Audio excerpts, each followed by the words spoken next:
Yeah. It's kind of hard for you to see, but... Yeah.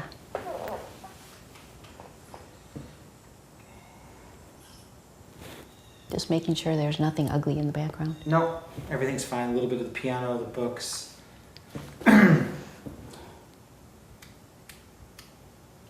Okay. Today is the 30th of August, 2018. We're in Ann Arbor, Michigan. Yeah. With Liza Levit Newman. Liza Levit Newman. And we're here to talk about your father. Yes. His full name? His original name was Sola Levite. Levite. But his Hebrew name was Shalom Levite.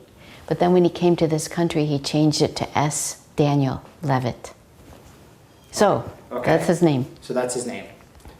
He would, okay, so tell me, okay, so again, your father's name that he was born with was Sol? Sola.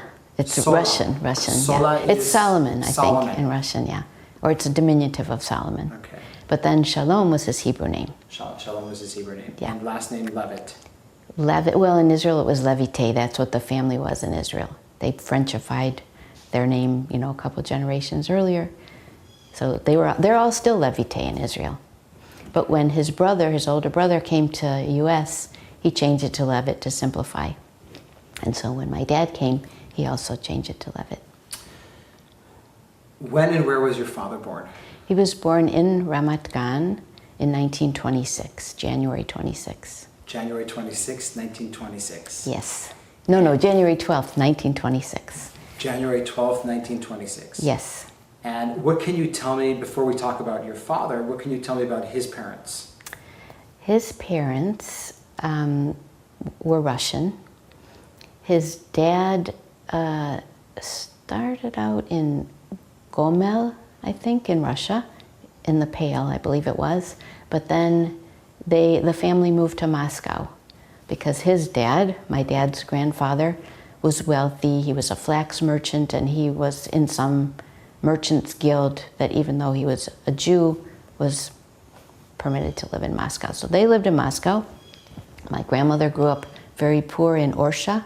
Where's Orsha? Also in the Pale of Settlement. Mm-hmm. And, you know, she was almost the baby, second to the baby, and her older siblings took a great interest in her because she was so smart and sent her to nursing school in Moscow and to the Conservatory of Music. And so she became a nurse. And as a nurse, she met my grandfather, who was her patient. That's my dad's parents. What kind of patient was he? For what? A boil. A boil, like a skin infection. Infection. And that's where they met? They met in the hospital, yeah. So then they moved to Palestine. Do you know what made them come to Palestine? Or? I do, and it's all in this book too. Sure. That's how I know it. Otherwise, I would probably not remember. My dad's grandfather happened to be in Kishinev at the time of the Kishinev pogrom. 1903. Yeah. And so he came home after that very shaken and said, "We are not staying here. As soon as you kids are a little older, we're going to move to Palestine." And he said, "This is not our country." So he was a Zionist. And then they did. He sent ahead one of his sons to check it out. And he said it was good. And so little by little, the whole family came. This is your grandfather's family? Yeah. Right? Yes, including my grandmother, because they were married already, yeah. So do you know what year they got married? Roughly? They got married in Moscow? Yes. And then they left to Palestine? Yes. But they stopped in Riga for a few years. Okay. On the way. Okay. Yeah. What were they doing there, do you know? I don't know. My grandfather had left his college years in Moscow. He didn't finish. Then they were in Riga for a couple of years. I don't know what they were doing. Maybe he was working. It didn't seem like that family had to work that much, so. They were quite well off. Yeah, and then when the time came, they had one son there, my uncle. Maybe it was too hard to move at that moment to a wild place like Palestine. Rural. Ramat Gan at the time, there were like 2 shacks and... Yeah, my dad wrote, it was 11 families.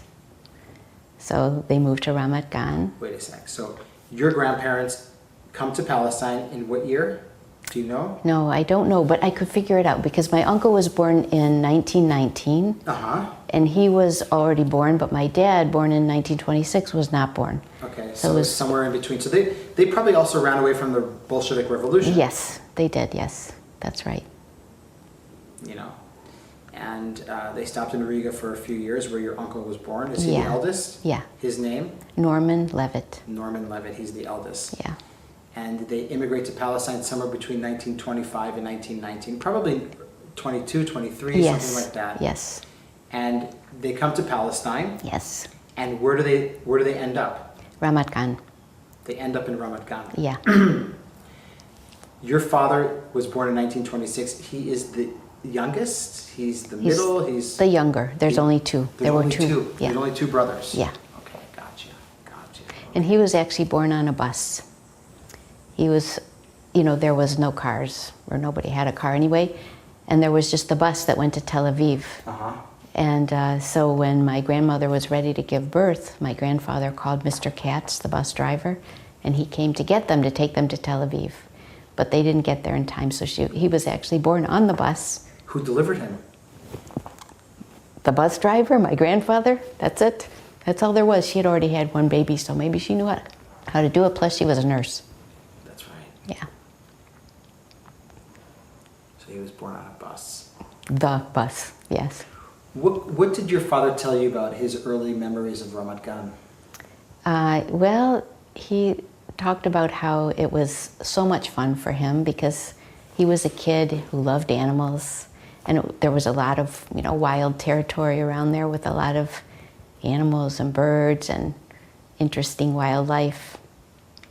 And one of his uncles was kind of a farmer who had cows, and he was at a very early age the kid who took the cows over the hill to the Muslim cemetery where they grazed. And the same uncle had bees, so that was also very interesting. It sounded completely idyllic, honestly. So he was exposed to animal farms, kind of like that kind of thing as a child. Yeah, it was rural where they lived. Yeah. You said he remembered only 11 shacks or 11 families? 11 families. In Ramat Gan? Yeah, but then of course it grew. But at first it was 11 families. What else can you tell me about your father's early childhood that you know about him? Well, there's tons of stories in that book. He raised a jackal baby and just treated him as a dog. And everybody thought he was a dog, but really he was a wild jackal that his brother had found. There was 2 babies and the mother had, gotten killed or whatever. So one baby died, but the other one, the puppy, was raised by my dad. And that was great until people started losing their chickens. And the jackal was actually eating people's chickens. So once my dad really knew that it was, beyond a reasonable doubt, it was his dog who was doing it because he had like a bloody feather stuck to his mouth and stuff. Then I guess that's when the jackal decided to be wild and ran away. But he came back a couple times and that was the end. Your grandparents, when they come to Palestine, what do they do? Well, my grandfather, who had studied architecture, but not all the way through because he didn't graduate, designed and built a big house for his parents and for the rest of the family. And my grandmother was the head nurse in the clinic of Ramat Gan. So she was sort of a more famous person in Ramat Gan. Sonia Levite. Sonia Levite, and do you Yeah. know her maiden name? Kaler. Kaler, Sonia Kaler. Yeah. So she was a nurse in Ramat Gan. Yeah. She worked with Dr. Cohen. Who is Dr. Cohen? It was actually my grandfather's uncle, but he was the head doctor of the clinic of Ramat Gan. So those two are people that Ramat Gan people know about. Okay. Yeah. That's good to know. And what about your grandfather? You said he was an architect, he designed a building, but what did he do for a living? Like, what did he do to support the family? He drove the milk to the market, from his brother's cows. And he designed and built things Okay. I don't know if it was really for a living exactly, Okay. but that was what he did. And there was one chapter in there that told about how he went to the Histadrut to try to get some work, because at one point they became poor. I don't know if the money couldn't come out of Russia or something happened, and they said no because he was a capitalist. So he was sort of, embittered over that Really? experience, yeah. And does that point the family in some sort of political direction? I would say it did point my dad in a slightly more rightward direction. Does your father belong to any youth movements while he's growing up in Ramat Gan? Scouts, Beitar, Shomer Tzair, Machaneh Bolim. Did he talk about his... I don't think so. My uncle was the head of a, Yeah? what do you call it? Just pulling out your father's thing that I have here of him. You used to see it at Carytown sometimes, like a drill team. So I know my dad went to camps and he participated in this drill team that his brother headed up. But I don't remember hearing about any youth movements No that he youth was movements, affiliated no. with. What's that? I don't remember him being affiliated with any youth movements. I'm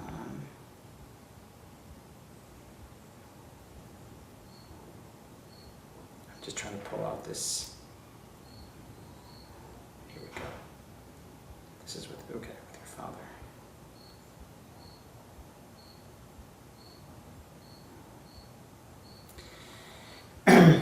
No youth movements that you can think of. Okay. I don't think so. Um, They were so isolated. yeah, but Tel Aviv is a 20-minute walk. It's not like. Hold on, let me just do something here. I think maybe it was a little farther, at least to where they lived. To where they lived. Yeah. Because he tells about how there were some old friends from Orsha who used to come on Jewish holidays and they walked because there was no bus. I think he said it was an hour. Anyway, it's still doable. But anyway, these people would come and they would sing together on the holidays. That was one of his happy memories. The reason I'm asking about your father's early childhood, because we will get to that, but that he was in the Irgun and everything. Yeah. But normally, there's a build up to that of being in Beitar or being in a youth movement or doing all sorts of things. That's why I'm just kind of asking if anything in the book or anything that you can recall of. Hold on. Oh, it's my daughter. Careful, be careful. Oh. Whoops, sorry. Did something happen? No, but,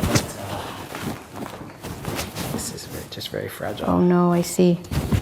I'll have to call her back. Is it still there? Okay, yeah, just here, take It is still there. Yeah, just. That's okay. So, So you were asking about youth movements. I Yeah. think his main influence was in school. do you know where he went to school? Yes, for high school he went to Ohel Shem, which still exists in In Ramat Gan. in Ramat It's a Gan. high school, yeah. But they have a new building. And I hope so. I hope so. Do you know when your father joins the Irgun? The At age Etzel? 13. At age 13. That's what it says in there, yes. Can you tell me about what you know about it? Yes, he has a great story in there about it. His brother was in the Haganah, and he was patrolling in Hulda. Hulda? Yeah. Sure. So my dad says in his book, if he had been there, he would have prevented me. But in fact, he was away, and Norman, his brother's girlfriend, brought him to this cave where they were inducting people. Yeah. So, and he tells they said a little bracha, and they had a revolver on the table and a candle, and there were all bats in the ceiling. So it sounds like it was very dramatic. But after that, when his brother came back, my dad wrote, it was too late. You know, I was already a member of the Irgun. So that was his induction. And the first story he tells about being in the Irgun was that he and another kid, really they were kids, were given a bunch of posters to put up. And they had a pot of glue and a brush. And they got too close to Kranitsi's house, the mayor of Ramat Gan. And, you know, that was really heavily guarded, both from the Arabs and from political enemies. And my dad said he heard a shot. And the bullet actually touched his ear, he said. Like... Yeah. But he was uninjured. So that was his first job in the Irgun, but he ended up going to Eritrea. You know, the British. Well, he didn't go there. He didn't go there. He was sent there. He was taken. Yeah. He was taken there. Yeah. What did he do to be taken? So when he's 13, yeah, it's 1939. Yeah. The war just broke out. Yeah. That's when he joins the Irgun. Yes. Do you know what year he's sent to Eritrea? I think he was 16. So 1942? Yeah. Why did they send him? What are the British going to send a 16-year-old? Well, it was interesting. He said that some Irgun members stole some bolts of fabric from a makhzan in Ramat Gan. So as a punishment, they rounded up a bunch of mostly kids, it sounded like, plus one older guy. And he said the kids thought it was great fun, you know, like this is a real adventure. All these kids. Like he said, there was one older guy with us who wasn't as happy. Luckily, it turned out that he was arrested by mistake. But all the kids were taken first to Port Sudan, then to... Well, how did they take them away from their families? They're like underage kids. They came and got them. I mean, my dad explains how it was Simchat Torah, I think. And so they went to bed late because it was the holiday. And then early in the morning, they hear all this banging and knocking, and they put on their holiday clothes that they had taken off the night before, and they were arrested. I guess they could arrest kids. So he actually didn't do anything? Whatever. He put up posters or whatever he did. Yeah, but I mean, it was just the British retaliating. Yeah. To like some collective punishment, something. Yeah. And he's 16 years old? Yeah. And then so he was in prison for about 6 months, I think. Where? Ending in Eritrea, but they were in a few different places along the way. So from Palestine, they took them to Port Said, you said? Port Sudan. Port Sudan. Yeah. Yeah, the whole thing is in there. But I can open the book and I can tell you for sure. You want me to? Sure. Okay. Please.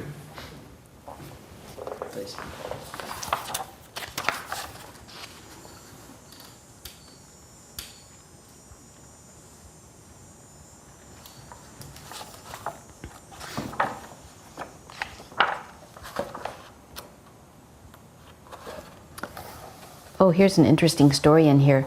Can I read it? Please. Just a paragraph. Yeah, of course. Menachem Begin came to give us a pep talk one night. He had guards around him at all times to warn him if he was being followed or there was anything else to be suspicious about. We were in a Pardes, orange grove, in Petach Tikva, learning to use all different types of revolvers because we didn't have regular arms. They shone a light at us so we could not see him. That way we would not know what he looked like. That was just one little incident, but let's see, where did they go?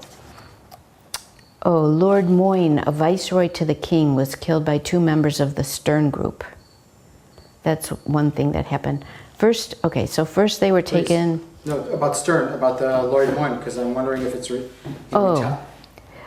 that's when they were already imprisoned. Okay, but what about before he was in prison? I want to try and see if he... Okay, this prompted our arrest.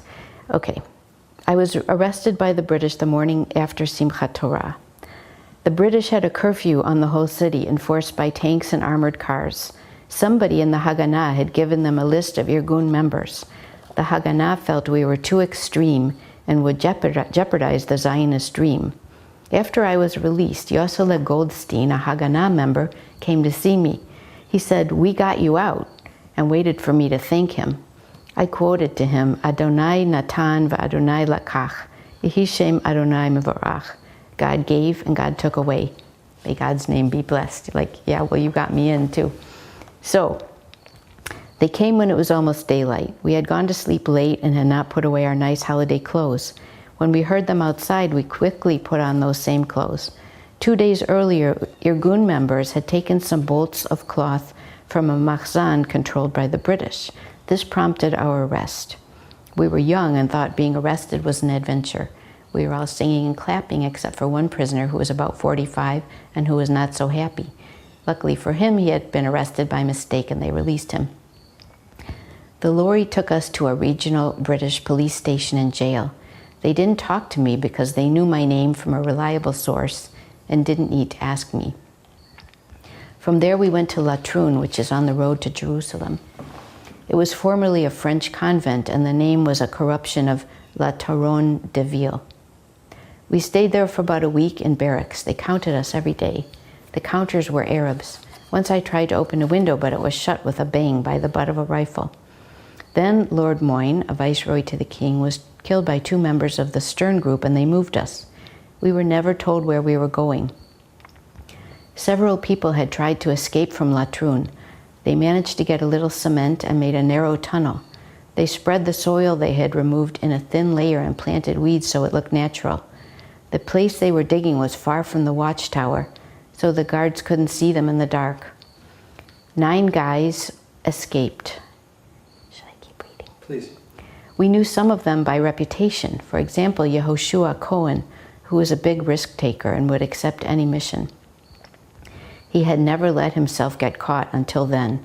When we heard that Yehoshu'a Cohen was coming in, we got our band ready and played an American song that everybody knew called Do the Hucklebuck in honor of his arrival. He danced into the music and we were all dancing too. Years later, when Jerry and I, that's my mother, visited Israel, my best friend Nehemiah, who was also a guy that would accept any mission and who was also never caught, said, "Do you want to see Yehoshu'a Cohen again? He's now a guard for Ben Gurion." This told me he was a totally respected and trusted individual. We walked over to Ben Gurion's home on Rothschild Street in Tel Aviv. Nehemiah called to Yehoshua and he came out. We asked him, "Ma shlom Rosh HaMemshalah?" He said, "Beseder," and that was the end of the conversation. You can't talk very long with a guard on duty. Oh, I was telling you where he went. Okay, let's go ahead then. So when they left Latrun, they went to Lud, and so then 10 planes came. The people inside, all leaders of the Irgun, got out. They had been brought from the British prison in Akko. They got back in the planes along with the rest of us. First we thought we were going to India. Then we saw a big desert and a big mountain in the desert. It was Mount Sinai. All of a sudden we saw rivers, tributaries of the Nile and the Nile Delta, which was all green. We took a left and followed the Nile. It was still morning. The planes flew at about 250 miles per hour. In the evening, we saw an enclosure and an outdoor movie screen. It was a movie house for natives with no chairs. The planes landed nearby. There were walls all around the enclosure with a walkway on top for the British patrol, like in Gunga Din. We were at Wadi Khalfa in Sudan, near the Egyptian border. We saw a movie and spent the night outside in the enclosure. The following morning, we got back on the planes and continued south. I was 16 years old, and this was the biggest adventure of my life to date. We started to see mountains. Way up on top of the mountain, we saw a huge lake and waterfalls. It was Uganda. We passed by Uganda and went east. Finally, we landed in a place that looked Italian. A couple of us spoke Italian and learned that we were in Asmara, Eritrea. The climate was unbelievably good there. While we were in Asmara, 3 of our people, one of them a guy by the name of Lev from Ramat Gan, got orders to escape. Next to the camp there was a soccer field surrounded by rolled up barbed wire. We played a lot of soccer there. There was a big bush in the corner of the field that attracted butterflies, which interested 2 of us especially. The other guy was about 25. We would catch different butterflies and trade them. When we went out to play soccer, we were allowed to take blankets outside with us. The guys who planned to escape hid blankets in the bush. Then after dark, they laid them flat next to the fence. The blankets were about the same color as the soil. In the morning, the guards let us out and took a count and found 3 missing. The 3 guys had thrown their blankets over the barbed wire and escaped just after dark. The British started looking for them, and although there were a lot of places to hide in the mountains, they were found and brought back. 5 guys did escape later when we were in Port Sudan. One ended up in Congo, where the natives hid him from the British. He eventually came back and became a member of the Knesset. I don't know who that was, though. We asked for kosher meat, and the local Jewish congregation delivered it to our camp. They never kept us in one place for very long because we might dig escape holes or make contact with people outside. One day they said, "You're going." We were only 15 or 20 minutes from the Red Sea, just north of where the Red Sea ends and the Indian Ocean begins. The port was called Massawa, and it was the hottest place on earth. There was a ship waiting for us that was transporting British officers' families to non-war places. They were on the top deck and we were in the bottom of the ship. Every so often we were allowed to go up for some air. From Massawa, we traveled on the ship for 2 days to Port Sudan, where we were put on a train. We were allowed to roam around the train. We spent 15 hours on the train, traveling through the desert, which was all sand, without a bush or a plant. All of a sudden, we saw a camp surrounded by barbed wire. This is a great story. You want to hear a story?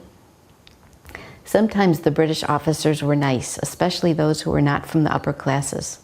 The head of the Sudan prison was like that. We were in cells, not barracks, about 4 people in each. While I was there, I wanted to go to the capital, Khartoum. The only way to go was if you were sick, then they would take you to the hospital. So I had to figure out how to get sick enough to go. In the desert, it's hot during the day and very cold at night. I waited for my turn on KP, which lasted late into the night. It was so hot in the kitchen that I was already feeling a little sick. And then I went out into the cold night air. In the morning, to strengthen my case, I used a razor blade to make a cut on the roof of my mouth, behind my teeth, where no one could see it. This allowed me to cough and spit blood. After making the cut, I went to sick call. The Sergeant Brooks, was Jewish. I told him I might have TB. My mother suspected it, and she was a nurse. He talked to the captain, who said, "We don't want any TB around here." So I was put in a truck with bars in the windows, along with 3 or 4 others who really were sick, and we went to Khartoum. The hospital was very nice. It was in the occupier section where the British lived. All of the houses were white. After a few days, they said I was fine and sent me back to the prison. One night, I was lying in my bed. Sergeant Brooks was in the pillbox on guard duty that night. I could see him because there was a bright light shining on him, a spotlight or maybe the moon, and our bunk was near the fence just beneath the guard tower. I was about to go to sleep, but I felt someone, one of my fellow prisoners, crawling on the floor between the beds, and I watched what happened. He stood up and opened the window slightly. He slithered out of the window like a snake and hid between the building and the tall grass. He said to the guard in Yiddish, "Was macht's a Yid?" which means, "How's a Jew doing?" It's a friendly greeting between Jews.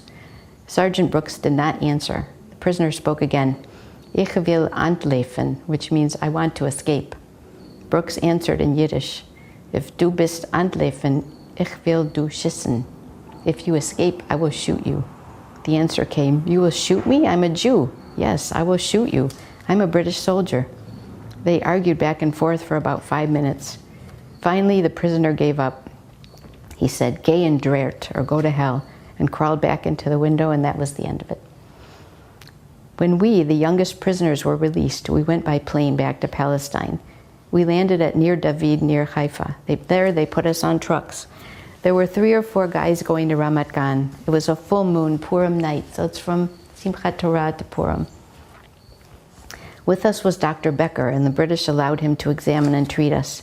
Even the guys who had stolen the bolts of cloth from the Machzan were sent home.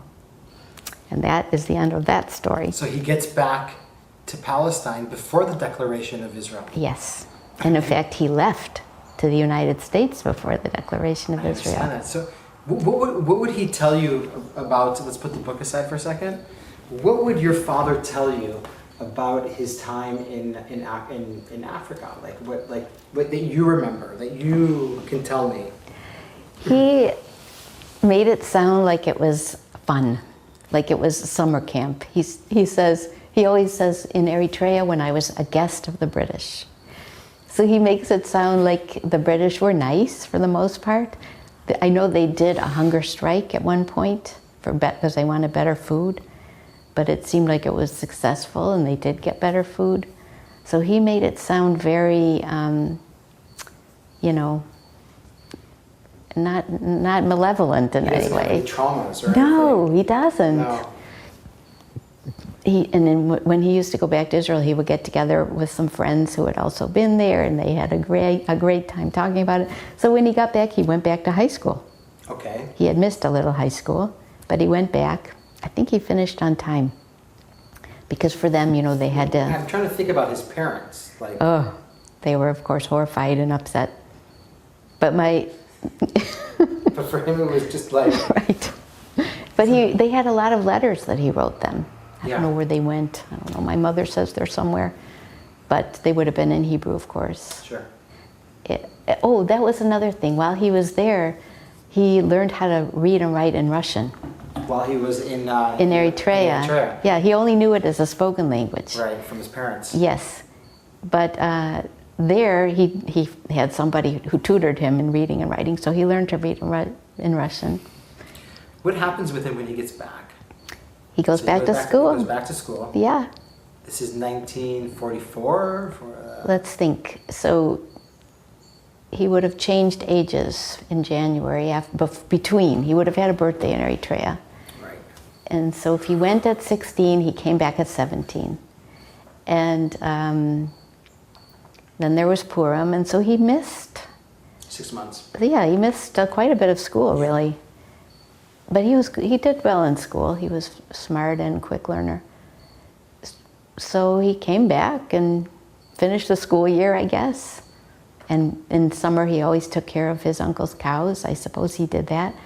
And then he would have had one more year of school, I think. And then he was studying for the matriculation exams that they still have in Israel, right? And then he graduated, and he said during that time period, when he finished school, he had to report to the parole officer every week. That's not in the book, actually. And he had somebody who followed him also.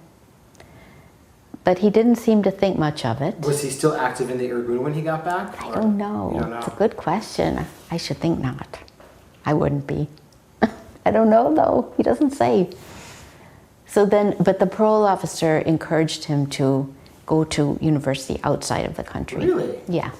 They wanted him out. Wanted him out. So, It's good for your future. You're there. They basically just wanted him to get out of there. yeah, they did. They didn't want troublemakers. Right. Right.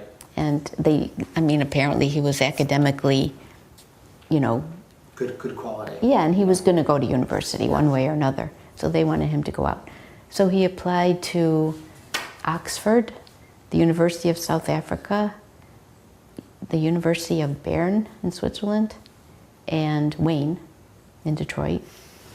And he got in everywhere except for Oxford. And he had relatives in each of these places, which is how he chose, yeah. And so he decided on Wayne. Do you know why? I think the United States was very appealing. Yeah. Sounded good. And he had a close aunt and uncle there. Really? Yeah, his mother's sister. Really? So he went to the United States. He lived with them in Detroit. And he attended Wayne, and that's where he met my mother. And my mother was very active in Habonim.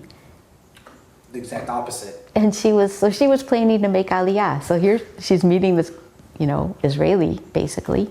So Totally. it was perfect. Sabra. Yeah. But then he didn't want to go back. He loved the United States.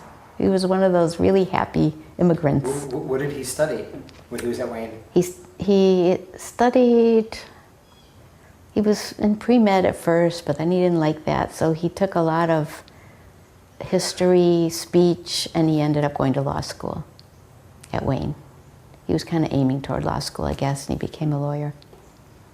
And then after he became a lawyer, then he went into the U.S. Army, and he ended up working as a lawyer in the Army.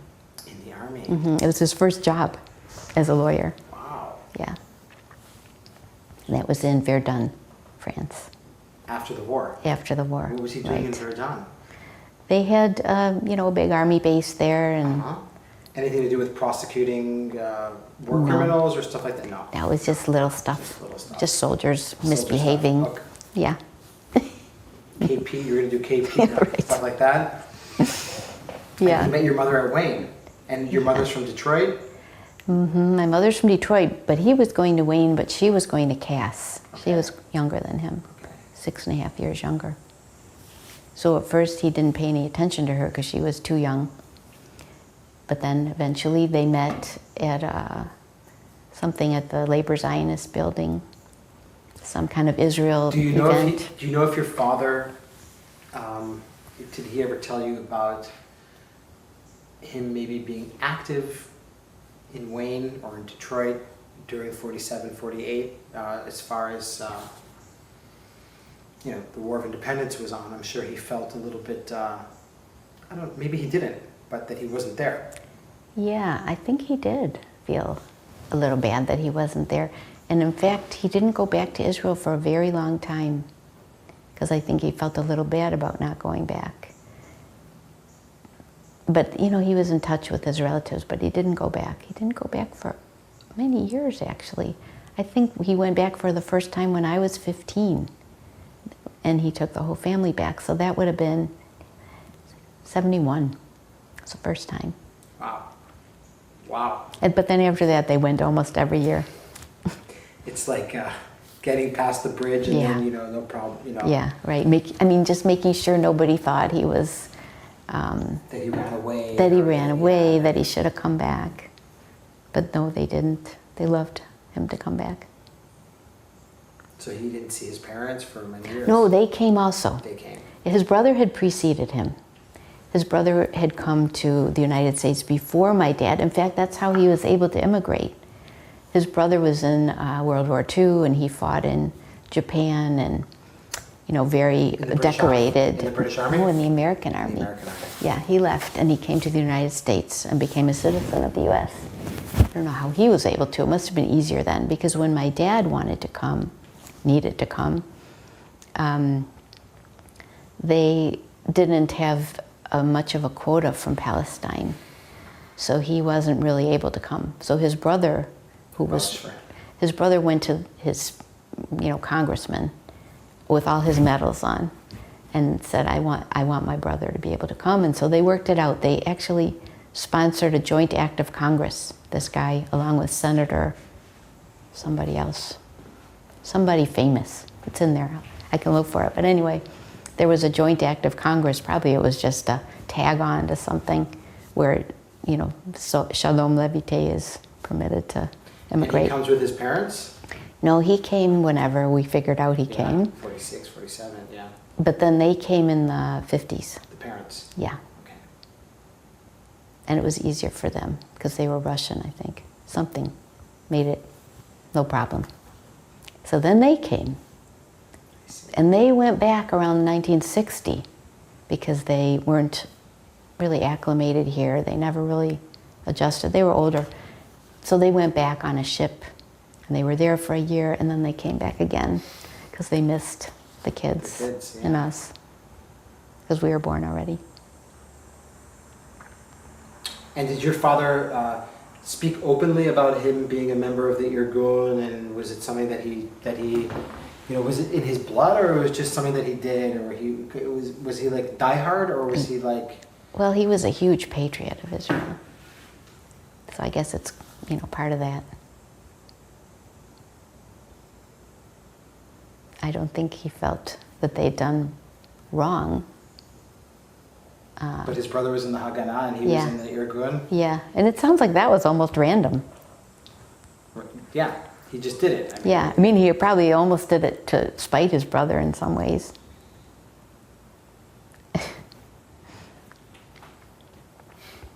You know how it is. Probably some of his friends were in the Irgun. It seemed like that's what I'm thinking. More logical thing. Yeah, it was just more hip, or more. It was more for him. It was more, exciting, or I don't know. I don't know what he knew at 13 about these internal ideologies, which were very different from one another. Right. Probably not everything. Probably not. Probably, you know. Very interesting. Very interesting. But he talked in there about how, you know, the Balfour Declaration made them very patriotic toward the British and very loyal British subjects, but then how the meaning of the Balfour Declaration was changed and stuff was taken away, papers. And then the white paper, sure. And that's what really made him think he wanted to fight against the British. Did he talk to you guys a lot about it as children? Did he tell you these stories, or was he kind of reserved about it? He told us the stories when we were a bit older. When we were little, he just told us the stories about the silkworms that he grew, and the jackal, and the birds, and the storks, and all this, the cows, and all those fun things that make great stories. But then when we were older, he told us about Eritrea, and those were great stories too. And tell me about these memoirs that he wrote. Tell me a little bit about this, about him writing it and just. Well, he was always telling us stories, and then at some point he decided he would write a book. So he started writing down the stories, and every time he finished one, you know, we saw him when we didn't live there anymore. We saw them pretty much every week, and so he would read one, kind of ceremonially, like, okay, now I'm going to read you my new story. And I remember my impression of these stories were, you know, they're all about how he was fighting with his brother all the time. Yeah. That's what that seemed like the main theme to me at the time when I was a teenager, right? And like parents are so cool. Tedious anyway. So then in 2007, he had his secretary type up all the stories. And she took it to Kinko's, and he got this spiral bound, you know, with a plastic cover, and the title is typed here. And the title wasn't this. What was the title? The title was Once Upon a Memory. And this title? This is A Tree Full of Oranges and One Black Chicken. Okay. I did not change a lot in this, but I did change the title. And I wasn't going to. I'm like, okay, that's the title. Once Upon a Memory, that's the title. So my husband Dan was walking by the computer one day when I'm working on this, and he said, that's a terrible title. And I thought, that's a terrible title. It is. It's so bland. Excuse me? It's so bland, Once Upon a Memory. It could be anything. So then I looked through the whole manuscript, and I'm looking for what's a good title. And there's a story in here about how he's studying for his matriculation exams. In Palestine? In Palestine. After being in Eritrea, he's back and he's studying, and he had to study till really late at night. So he would be at his desk with the window open and his light shining on the desk and kind of shining on the orange tree right out the window. And so, you know, I just picked it right out of the story. He had a chicken who was his friend. There's a whole story about chickens in here. He had many chickens, but this was the last one he had. And it used to roost in the window right outside, in the tree right outside his window where he was studying. So he would talk to the chicken while he was studying like he had a friend, because everybody else was in bed. And so that's where the title comes from. That's what he saw out his window, a tree full of oranges and one black chicken. There's a lot of oranges in the book and a lot of chickens. I thought, okay, it's a good title that, you know, works. Oh, so he published this, like there was 12 copies. Sure. So he gave one to each of us and, you know, friends and relatives. And so some of the stories, a lot of the stories that he told us weren't in there. So we kept saying, Dad, you know, you should write some more chapters. So I got him all these like cute notebooks and journals, like, Dad, this is for you to write more stories, and he didn't do it. And then my mother said, I think he likes to write on legal pads. So wherever he was sitting, she'd make sure there's a legal pad and a pen in case he would write more. He never did. He was like done with writing, but he would still tell us these stories. So when he was really old, my mother, being younger, was still in good enough shape. She could go out, she could go shopping, she could go to lunch. And my dad didn't like to be left alone. So either me or my sister would come and hang out with him for a while so my mother could get out. And the first time I came, I remember I thought, well, I brought my checkbook to balance, I brought a book. I thought we'll just sit together and do our thing, whatever. But no, My dad talked the whole time, and he told me stories. Stories I'd heard before, in most cases. So I came home, I'm talking to Dan, and I started to tell him a story, and I was like, I couldn't really remember it that well. I had lost a lot of the content of the story in just those few hours, so I thought, I better write these down. So the next time I go, my dad's telling me stories, and I'm writing. And so when I went home, I typed the story he had told me, the stories, and I brought them back the next time, and he read them, and he corrected anything I said I wrote wrong, because he was talking fast. Plus, he added more, so I'm writing. So about 2/3 of this is from his 2007 memoir, and 1/3... What you did with him? Yeah, well, no, that he had done with the secretary. And the other third is the stories I had written down and typed and brought back for him. So after he died, I took the newer stories and I put them in where they made sense, you know, because it's somewhat chronological. And then that's where this book came from. So it's the stories he wrote plus the stories he told interleaved with each other. And you have this on a PDF, is I that do, correct? yeah. You can send it to me? I can send it to you, yeah. Perfect, so that we'll have it for the archive. Yeah. What kind of person was your father? What can you tell me about him as a person? Well, he was very kind. Wait a sec. Yeah? Kind of reserved. A great dad. Like, he never flew off the handle with us. He would always just, you know, very quiet, and you'd kind of end up knowing what he thought about what you were doing or saying, but he was very quiet about it. So actually I try to be the same with our kids, you know.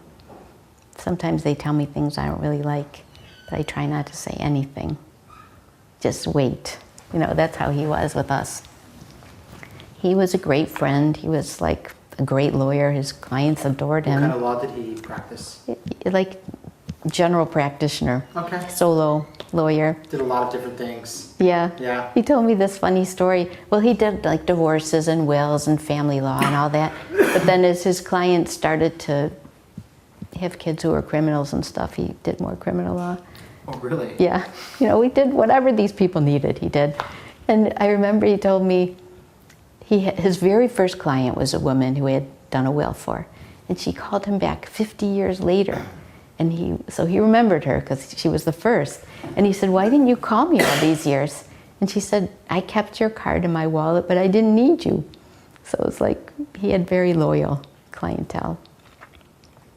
And, you know, he was... Where was his office? In Detroit? In Highland Park. Highland Park. Yeah. So it became a rougher and rougher and rougher neighborhood. Oak Park. Isn't that Oak Park? No, Highland Park.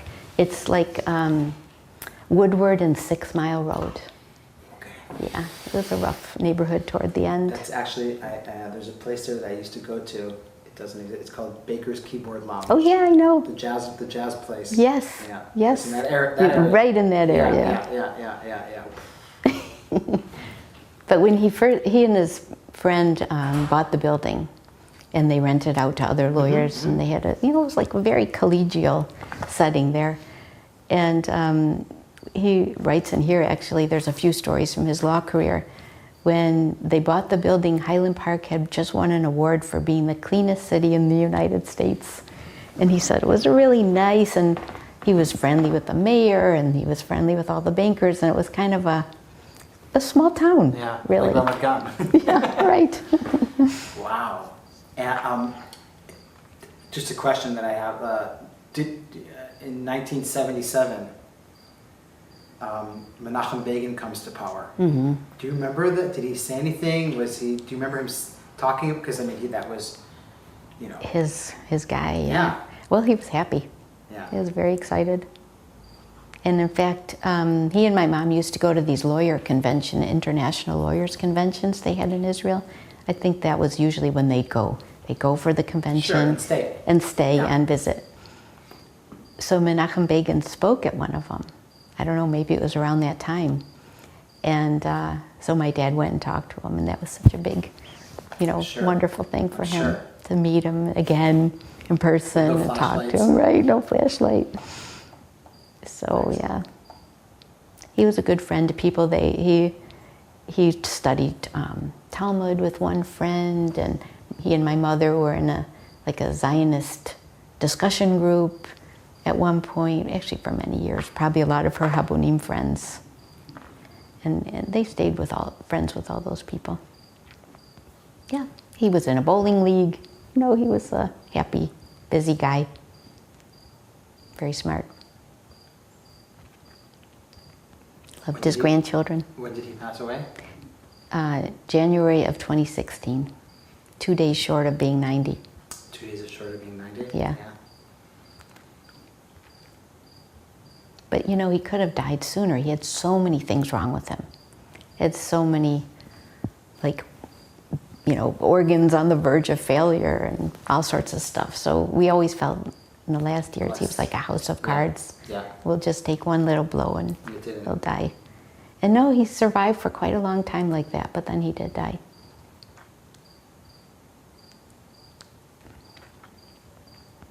Okay, what we're gonna do now is I want to take a picture of the book and everything, and maybe some photographs that are in the book. Sure. Yeah. And so thank you very much. You're welcome. Lisa, I really appreciate it. Is there anything else that we didn't mention that you think is important? No, I mean, I think with the PDF being in the file, if somebody's interested, they can read. Sure. There's lots more, but Thank you. you're welcome.